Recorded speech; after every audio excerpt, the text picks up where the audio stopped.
Hi guys, this is Rob from Iceboxauto here today. I'm just going to show you a new product we have installed to this system. It's a 360 camera kit, which is cameras all around the car. So you get two on the wing mirror, one each should I say. One on the front, one on the back. Now there is a few universal kits on the market for 360 cameras, but again they're not that great because they tend not to work through the CAN bus of the car, and they only work through the manual auxiliary, and then obviously you have to put it on and you have to play around with things manually on the screen. These 360 camera kits we only sell them for certain ranges. This has gone into a HV model, which is for a Range Rover. We do sell them for other ranges on our website, so always check in with us prior to make sure if it's compatible or not. The difference with these ones and the ones that you see on the market is these are built into the programming of the system, so the CAN bus software of the system and the CAN bus of the car, it all works through that. They do have to be purchased at the same time as the product. Only reason being is because the factory stick an extra internal chipset inside the hardware at the back of the screen. If it hasn't got the chip in, then it's obviously not going to work with the camera kit, and then obviously it doesn't work through, as you would see, as I'm going to show you in the video. So you see this little 360 little icon down here. This is one where you can manually switch it over, but the good thing about these ones here and the ones that are built in with these systems, the extra chip that you get with it, is once installed, they all work through the CAN bus of the car.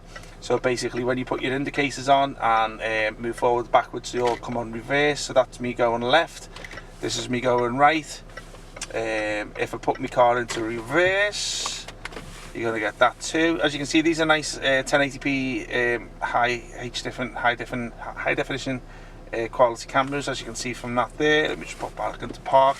So yeah, so that's pretty much it working on the pretense of automatically through the car. You don't get that with universal camera 360 camera kits on the market. This is what the extra chip inside it and what the factory put in there. The camera kits are available on the website. They have to be purchased, as I say, with the product themselves. So I'm just going to give you a little rundown of the app itself. So obviously you've got this little circular thing here which is 360 in. If you press that one there, you're going to get obviously this screen here. You've got a little point up action arrow there, and this is one where you can manually, if you wanted to do, is check each one there, and then you've got that option there, and then let's have a little look at that one, and that option there too, which is obviously the back. That's the front there anyway. And obviously if you've got your 2D, let me just go back onto this one here. So as you can see, it's a nice little kit to put into the car. The kits are not that expensive. What you're going to be paying out for is the installation for it.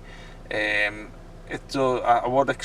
wouldn't be disappointed if whoever's fitting it for you wanted the car for a couple of days, because you do have to strip all the door panels down and take the wing mirror off, and etc and stuff like that. So obviously just bear that in mind. We have had this car for a couple of days ourselves. So this is the back end menu of it there. Obviously we're not going to play around with it because obviously we've calibrated it, well, the engineers calibrated, should I say. We don't really, well, I personally don't want to touch that at the moment because obviously the engineer's done it anyway. So yeah, pretty much that's it in a nutshell. Just bear in mind, yeah, you do have to purchase the kit. I can't stress enough, you have to purchase the kit at the same time as the product itself.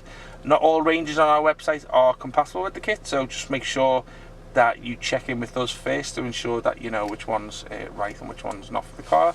And obviously you just go back to the Android screen there anyway, and there's the image on there. So yeah, hope you liked the video, guys. Not much I can bring to you other than that, but yeah, it's a nice little feature, this.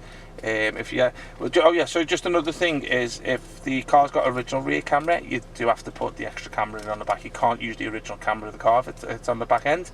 So you do have to put the new one in. Only reason being is because the way it works through the CAN bus, and how it basically registers when you put your car into reverse and all that. Software will only pick up on one camera. So if you've got a original rear camera in the car, that will then become redundant. Okay, thanks a lot. Take care. Bye bye.